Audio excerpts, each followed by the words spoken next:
Hey everyone, this is John Puritz. Welcome to the Man Up Already podcast. This show is dedicated to each of us being better in all areas of our lives, mentally, spiritually, physically, and relationally. We want to help you be a better you because when you man up already, the world around you is greatly impacted. Here on the podcast, we don't believe you're an accident. We believe each of us is created for purpose, and this show is dedicated to helping you discover and live out that purpose. Again, welcome to the show, and let's check out another great episode. Oh my goodness, welcome to the Man Up Already podcast, and super excited to be with you today. It has been a little while. We went on a hiatus for a little bit, but excited to be back here with you. We're recording this at the beginning of September 2024, and I really am just pumped to be with you all and to dive back into the Man Up Already podcast. And in the time away, a time of one reflection, a time of what our topic is going to be, some adversity, in a time of hitting pause to check priorities, to deal with some things that are incredibly important. One of the things that really came up is, what is the Man Up Already podcast about? And a lot of the times, right, because the title, the misconception sometimes could be that it's just for men. And it may be, certainly in the beginning, it was man focused. And then during COVID, I had a lot of people, right, that it kind of turned success related and then back to men. And I think as the episodes evolve, as the podcast evolves, as issues in our society evolve, we've kind of moved in many different places. But I put it now in the tagline. We have a tagline. And the tagline is discover your created purpose. That's what the Man Up Already podcast is all about. I said it in the intro, we believe that each of us is created for purpose. And the podcast is about helping every one of us to discover our created purpose. What is that created purpose? What does God have for us? What does He intend for us? Even though we screw up and we can't figure it out, we make big time mistakes, and we go through life events, it's still a life. And that life is about learning and getting better. And, I wanted to get focused on what the podcast was about. I actually was thinking about changing the name to Created for Purpose. And then, just got some advice from a good friend and said, add a tagline. And that tagline kind of solves that problem. Discover your created purpose. So to kind of launch us into the fall here, and after some time off, and I hope you're well, I hope you find it and receive this well. We're going to talk about adversity today. I was in a conversation with someone the other day, and I said, when we get squeezed in life, what comes out reveals a lot about who we are. And I've been squeezed this year in many ways. And I'm looking at what's coming out. And there are things that I'm not proud of that I've got to deal with. And I said, adversity really is life's great teacher. Because when we face adversity, when we face these challenges, they reveal a lot, and we can either push them aside or we can go to work. Because if what shows up is unpleasant, it really has a lot to do with some areas that we can grow, we can get better. And, there's a lot about life that we need to work on, and we need to grow. And I think we constantly need to keep growing and getting better. So with that, I wanted to really dive into the subject a little bit and just kind of share some thoughts, right? It's not going to be a long podcast, right? It's the first one back, but I wanted to really talk about it. I think the hardest work we can do as human beings is to face the flaws and the traumas that are in our life, right? That we learn to to heal, that we learn to gain control, all right, over ourselves, right, that we can overcome the trauma, that we can deal with the pain and deal with the adversity. I think that's some of the hardest work that a human being can do. And then we've got to learn, right, to stop how, right, learn how those traumas define the narrative for our lives and deal with them so that we don't keep making the same mistakes, keep going in the same direction, right? We want to be able to say, that showed up, that adversity showed up, this is what it revealed, and this is what I did to work on it so that it doesn't keep coming up. So I don't continue, right? What do they say? Hurting people hurt people, right? We don't want to hurt more people. We want to be better. We want to keep growing. I think it's some of the hardest work that we can do. And a lot of people won't do it, right? It's because it's just hard, right? You got to learn to do the hard things. I was at a recent family function, and a conversation was had that unfortunately turned political. And in that conversation, what I was able to see was my willingness to learn, and for others, the refusal to give up the right to be right. Like it was the world according to their point of view, and because that was happening, I realized that there's no conversation to be had, and it turned very, very uncomfortable. But I just thought to myself, like, gosh, this is just an example. Like, there's so many ways for us to grow, so many ways for us to listen and learn. And I think we're in a time right now where there's great fear, there's great anger. Like no matter where you are on the political side, I think everybody can agree that there's more fear, there's more stress, there's more anger, right? No matter where you are in that conversation. And if we would just stop and maybe take our point of view and put it off to the side and seek to understand and to listen and to be open to actual conversation instead of the exchange of the exchange of, this is where I'm at and I don't want to hear anything different, right? Like that's not conversation. Okay. That's telling.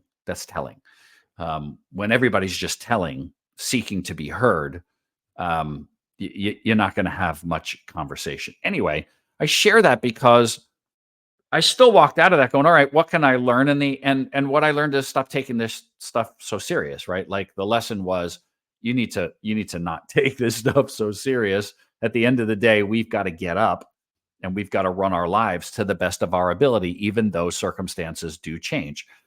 So I wanted to talk about two people. I'm going to dive into the Bible today, just to give you a couple examples. I wanted to give you two examples of people that faced adversity, but because of when the adversity showed up, what was inside came out for everybody to see, and then the repercussions of that. So the comparison of King Saul and King David. So if you don't know historically what happened here, Saul was the first appointed king of Israel. Israel in that time had judges, they had Moses, right? They had judges, they had all kinds of mentors, but they wanted a king. They looked at all the lands around them and said, hey, everybody's got a king. We want a king. And God said, look, if you do this, God spoke through his prophets.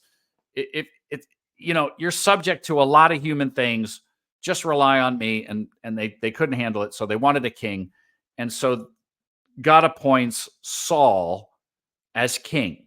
But what's interesting is who Saul was, or how Saul thought himself to be. I got to put on my glasses. During this time. So Saul gets the prophet, the leading prophet here is Samuel. He's kind of guiding this whole thing. So Samuel summoned, I'm reading in 1 Samuel 10:17. Samuel summoned the people of Israel to the Lord and said to them, this is what the Lord, the God of Israel says. I brought Israel up out of Egypt, and I delivered you from the power of Egypt and all kingdoms that oppressed you. But you now have rejected your God who saved you out of your disasters and calamities. And you have said, nope, appoint us a king. So now present yourselves by before the Lord by all of your tribes and clans.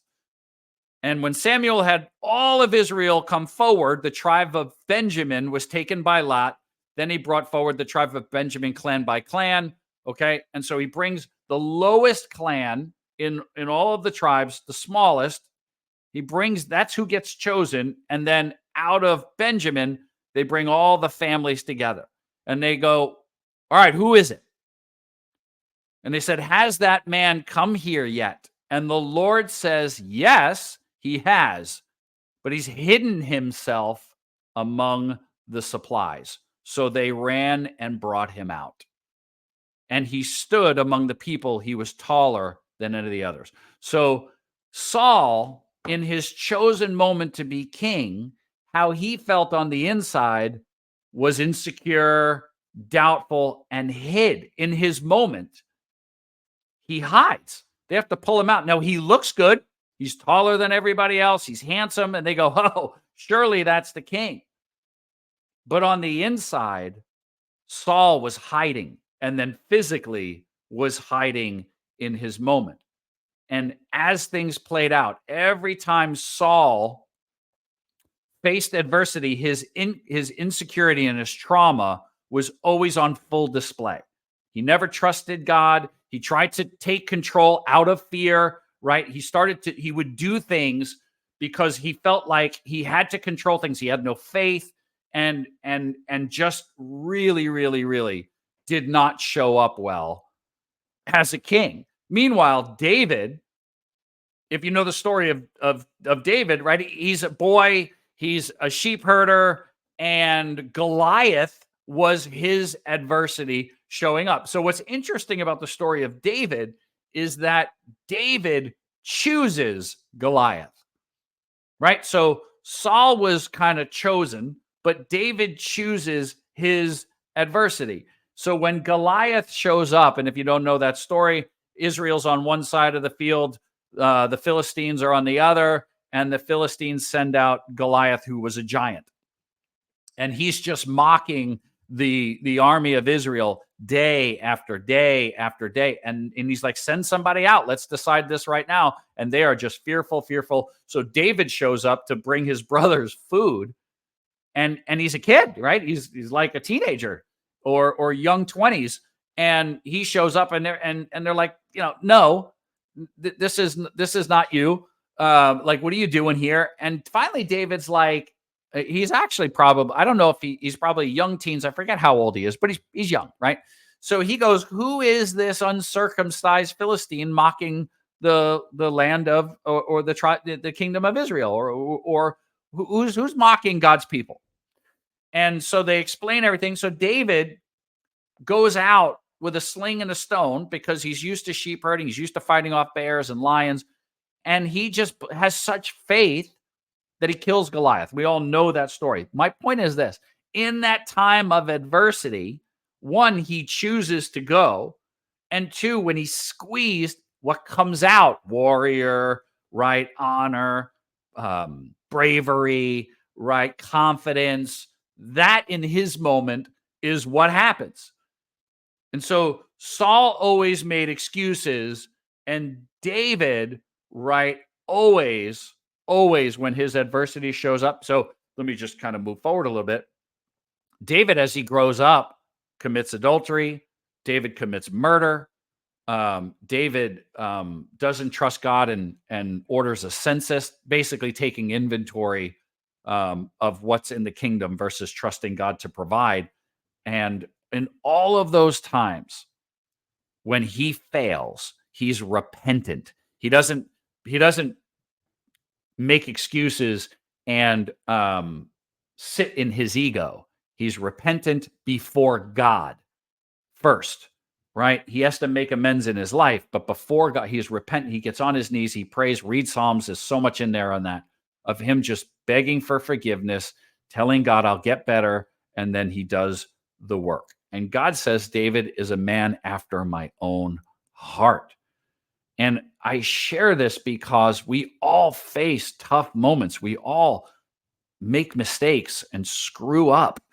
And some you can't, you can't go back and fix, but you can make amends and you can move forward and you could be better and try and not make the same mistakes again. And if you do, what are we not learning? And then learn that and keep moving forward. So, what can you do with what I've shared today? Number one, right? We can look inside. What's the lesson here? What's going on in here? Number two, what is being revealed? When adversity shows up, what's being revealed? What is it saying to you? And what is it showing you about yourself? What is it showing me about myself? We can get the right posse behind us. So let me bring this one up. Um, I read this today of all days, and I was like, man, that's so good. I'm going to throw that in the podcast. So Proverbs 11:14 says, "For lack of guidance, a nation fails, but victory is won through many advisors." Right? So we've got to surround ourselves with the right people. Victory is with many advisors. Who do you have around you? Who's guiding you? Who's talking to you? Positive voices, negative voices. If the posse is the TV and CNN or Fox News, it's not going to help. If social media is your posse, not going to help. Get real people, people who know you, who are going to be honest with you, call you out on your shit, right? And help you grow. Who do you have surrounding you, right? It's very important. And I would recommend having people around you that challenge you, that they don't just agree, they challenge. Some of the people around me, I will go to with, here's what's going on. And I'll get back. Have you thought of this? Have you looked at this for yourself? And I think that's very, very important. And then number 4, right? So look inside, look at what's analyze what's being revealed, check your posse, and number 4, choose to do the hard work. Do the hard work. Really start to dive in. What can I fix? Go get help, right? Go get a coach, get a therapist. I do both, right? Get people to help you. And then finally, I read this quote today from Donald Miller. Is a great book out there called Hero on a Mission by Donald Miller. I highly recommend that book. But he writes, life requires experts. We need people around us who know what they are doing and can save us from our own mistakes.